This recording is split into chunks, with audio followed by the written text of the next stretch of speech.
It's not bad enough that we lose, but I go to the cabinet and I have like one drop left. Just one stinking.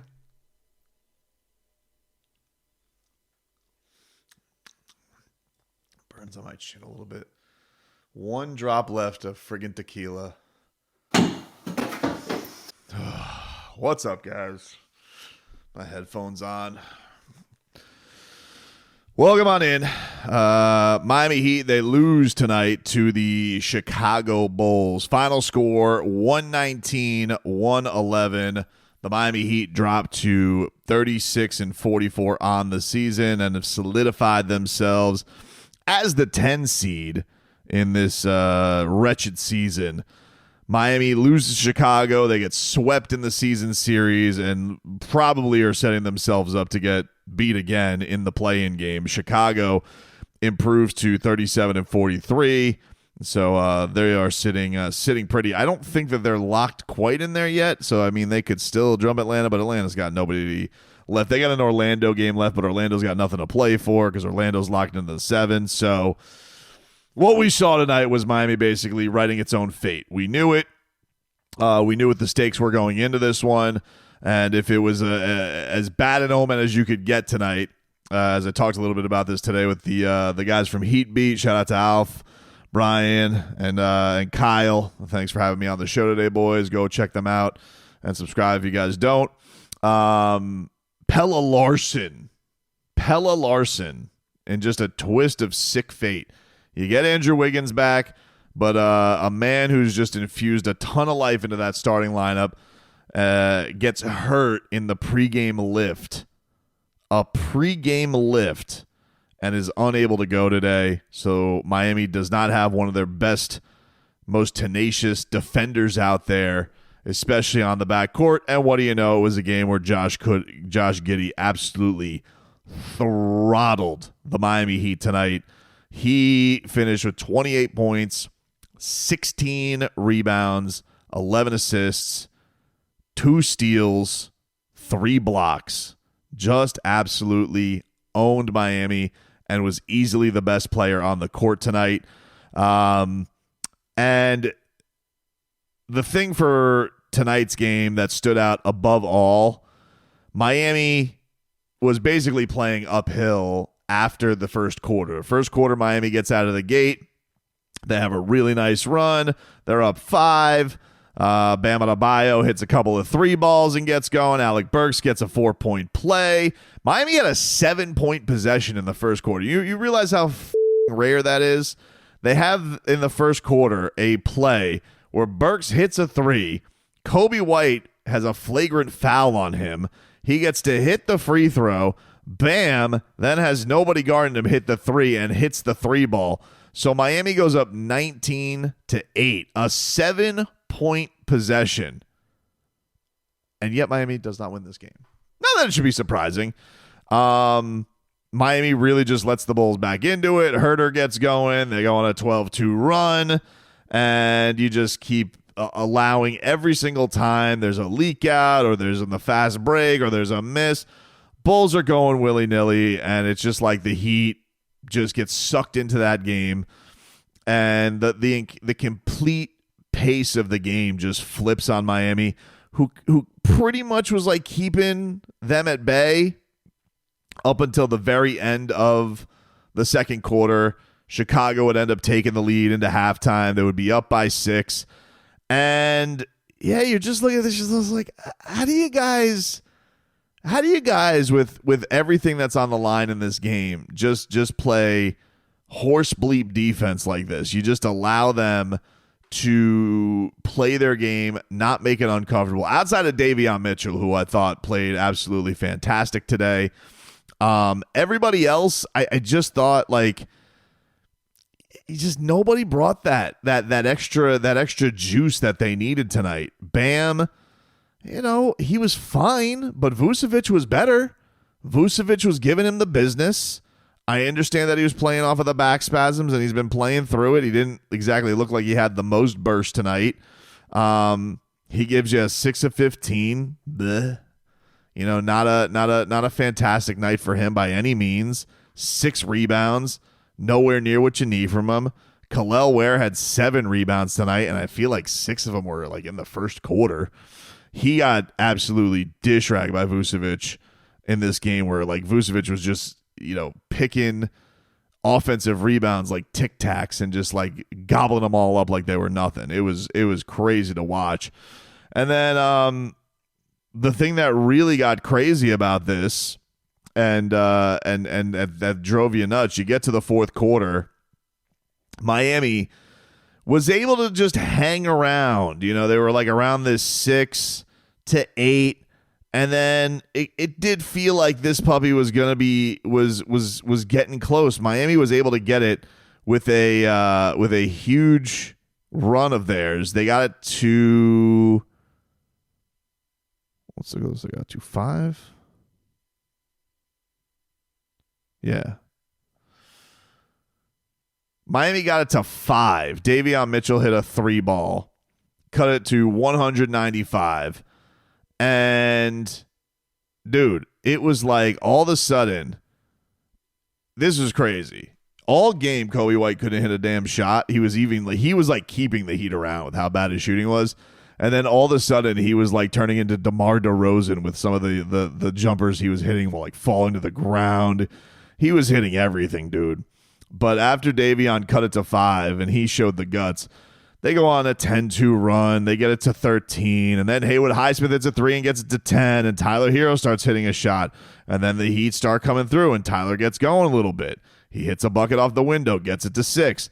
But then coming back the other way, Josh Giddey gets a bucket. But Wiggins keeps it right there. But Miami gets it to, it's like 112-106. Tyler Herro misses a 3. Haywood Highsmith keeps it with Miami. It stays Heat ball. And then Davion Mitchell kind of gets caught in this awkward spot where he's inside the 3-point line, but like shuffle steps like way back, like what seemed like Fred Flintstone feet, like going all the way back, and tries a step back 3. Nowhere close. He hit a lot of good shots tonight, but that was not one of them. Right after that, Huerter misses a 3. Tyler Herro slips, tries to throw it to Bam, passes out of his reach, and Bam ends up falling at his face out of bounds. And you're just like, if there was an appropriate ending to this season, essentially, for playing for anything, that would have been it right there. Tyler Herro falling down while Bam is trying to dive after his pass, but neither one of them has. But it wasn't even that where you got it to 8. After that, Buzelis hits a runner over Wiggins. They extend the lead 114-106. Tyler Herro hits a 3-ball, cuts it to 5. All right? So he's trying to bring this game from the grave. He was not good defensively tonight. A lot of guys were working him. Kevin Huerter was giving him the business. But Tyler Herro was going to try and snatch this game and this victory from the jaws of defeat. He was going to try and do that. He hits a 3. He cuts it to 5. There's under a minute left. Tyler Herro makes one of the best defensive plays he's made all season. He picks off a pass. I think it was intended for Kobe White. And the Heat are down 5. Down 5. Not down 2. Not down 3. Not down 6. They're down 5. Okay? Let's keep up with the math here. Tyler Herro makes this great steal. But what goes from a incredible play turns to a nightmare scenario because he has an easy layup, guaranteed. No one's going to probably even try and stop him. He's got 2 free points. So he basically just turned his 3-pointer into a 5-pointer. But no.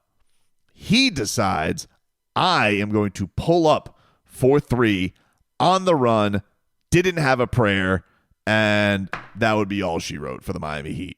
It was a great steal, and Buzelis, of course, hits a 3 off of that, and that was over. It was such a mind-numbingly stupid decision from him, and it did not help that right as that ends, the camera goes right to him, and you could just see him on the bench going, my bad. And it's like, yeah, you're bad. What do you mean? Of course it's you're bad. What did you think? That was a 5-point shot you were taking? I don't understand that. And I don't understand it. And also, I don't understand it. Eric Spolstra says, Tyler has a fearlessness you can't take for granted. He wants to take on anything to help you win. It's my job to also coach him in situational. It was still a 2-possession game, and it was set up to be a decent 2-for-1 opportunity. Okay. Here's my problem with that. And Spo's never going to throw anybody under the bus. I'm not even going to get mad at that because he doesn't. You probably can't even do it these days anymore anyway. You get fired. Michael Malone, see him. Dude, this is an odds man. This is an odds game. This is an analytics man. This is a smart basketball player, okay? I am untrained. I am stupid. I understand this, okay? I'm also not by feature an athletic person by any means, and I don't know what it's like to have giant elephant balls on the court to take cojones shots like that. But I do have an ability to count to 5, okay? And I know in basketball, there's no such thing as a 5-point play, other than, of course, earlier on where there's unless there was going to be a flagrant foul on Tyler Herro hitting that 3, that would have ended up turning into 4. That still would have gotten you to 4. But it wasn't going to happen because everybody was just going to be like, let him do it. Like, no one was going to be around him. Dude, it was a horse decision. It was terrible. There's no other way to slice it because you're turning down, with like 40 seconds left, 100% of a chance, unless Tyler Herro was going to get kidnapped by a streaker, 100% chance to make it a 1-possession game. That's it. I don't have a problem with that. If the Heat are down 2 and Tyler Herro wants to even go for the win on the road, that's a common thing in basketball. You don't want to go to overtime on the road. You've spent all this opportunity. You want to go there. Cool. I am there with you, dude. That's fine. If you're down 3, if you're down 2, awesome. Down 3, it's obviously necessary. If you're down 6, you got to get it to 3. I understand it. You probably think you're only getting 2 possessions. You're in this zone of you absolutely need the 2 points. It's there for you for free. And you're like, nah, pulling up, dude. See this shot. I'm going raindrops. And not even close. And not even close. And not even close. And, you know, if the Heat end up playing Chicago, they're probably going to lose to Chicago. They don't beat that team. That team owns them right now. Nikola Vučević has literally owned the Miami Heat since he has walked in this league. He probably was dunking on kids with Heat jerseys in diapers. Like he's that dominant against the Miami Heat. He probably grew up in his crib probably hating Shaquille O'Neal or something. I don't understand why. He kills the Miami Heat, has his entire career. When we talk Heat killers, we talk about Nikola Vučević. And that's just what he has done since he has been in this league. For Tyler, like a dude, appreciate bringing that one to even have a shot after, the game was getting a little lackluster. But sometimes, man, like you talk about giving the keys over to the kingdom and everybody's talking, Kyle Anderson singing his praises. They're doing a whole most improved player campaign on him. I'm not here to hate on the guy. I really, Tyler Herro has worked his ass off. He's had a tremendous year. He earned an all-star game this year. But as the guy on the team in that spot, you can't make that choice. You can't. And he knew it immediately, too. Like, whatever he's going to say about confidence of making shots because he wants to put up a bravado for the media, I almost feel like he forgot time and score because it's that terrible a decision to make. It's not about stones. It's not about confidence. It's not about looks. In that case, it's about guaranteeing your team having a chance to have a shot to get a stop and try and tie the game. And instead, what you did was, I am going to try and take this shot to maybe get a stop, to maybe we'll have a shot to win or tie the game. No. 100% you put yourself in position to have that shot the next time. And I don't know, man. I don't know. I cannot co-sign that decision, and I will certainly not co-sign any explanation of that decision that tries to justify it. I don't think it's necessary, and I think any chance of it is a waste of time. But Miami's here. Miami is now in this spot where they got to win 2 play-in games to make the playoffs. So they're for sure, if they make the playoffs, going to face the Cleveland Cavaliers, which is, of course, going to be an immense task if they even get there.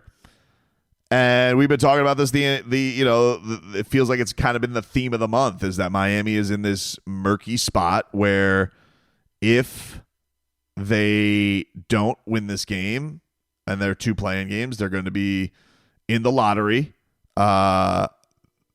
This is kind of the frustration of what happened and the roller coaster ride that this season has been, because when we talked about losing 10 in a row, we're like, all right, well, what's 12 more games?